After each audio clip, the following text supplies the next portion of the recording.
a huge welcome from Karen and me. Thank you all for coming. Some of you from the other side of the world, I know that's happened, to help celebrate the marriage of Charlotte and James. First of all, Iona, thank you for offering us your home here at Craddock's.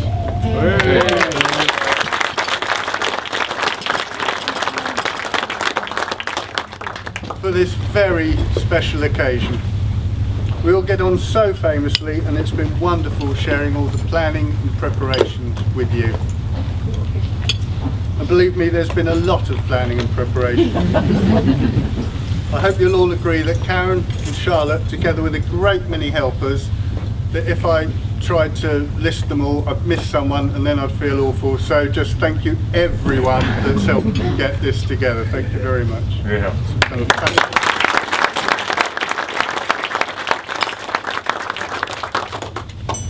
Charlotte, you look simply beautiful.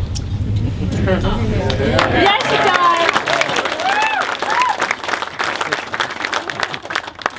You've always made me proud, and not least of all today. Whatever challenges you've taken on in life, you've always met them with this quiet determination to succeed. And mostly you succeed. Well, I can't think of anything you haven't, anyway. It seems no time at all since I used to pick you up and whirl you around the sitting room to the sounds of Talk Talk on the record player. You used to laugh and laugh, and soon you were whirling yourself around doing jazz, tap, ballet, modern. No doubt all of these contributing to the ease and grace that you exhibit in all you do. At Brentwood School, you joined the army section of the CCF. And you threw yourself into all that entailed, including stripping down a rifle and reassembling it faster than all the boys.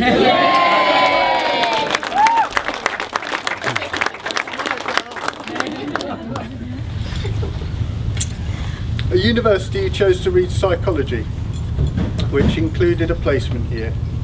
There was only one job you wanted, which was to work as a researcher to the British offender profilers at the Police Centre of Excellence, and you were successful in securing that position.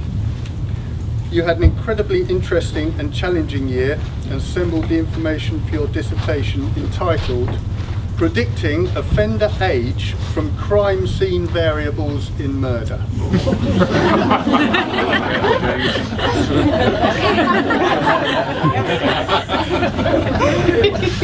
I have to say that proofreading for her that year was a bit grueling. Returning to Loughborough for your final year and graduating with a very respectable 2-1, the time had come to get a job. You considered the options, and ladies and gentlemen, this dancing, weapons-wielding, crime-fighting psychologist set her sights on buying in the fashion industry. Ralph Lauren didn't stand a chance. She got it, by the way. Now we must turn to matters of the heart. In June 2011, you returned home from a military ball to tell us about the evening and a man you had met. There are actually two versions of this story. There is some discrepancy about who kissed who.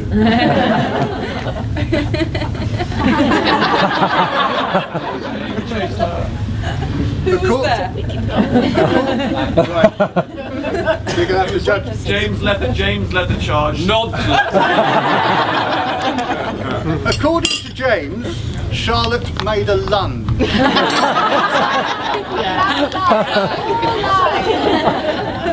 According to Charlotte, it was James. Who do we believe?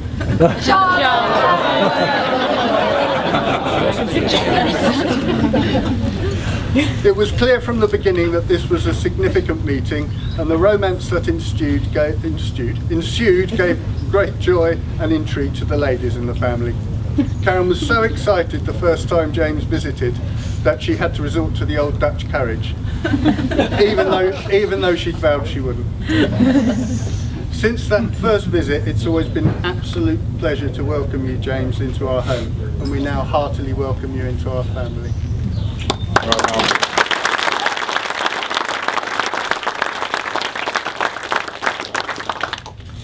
Tradition now dictates that I offer you both some advice for the years ahead, and I've given this some thought. There are, I'm sure, many pearls of wisdom, but I've decided that the one I shall say to you on your wedding day: always be very kind to each other.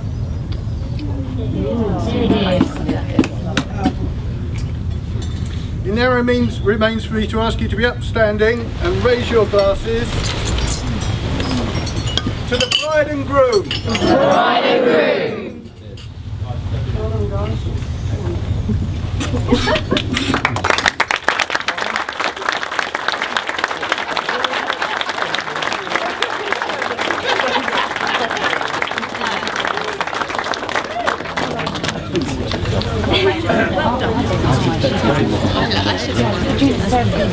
done.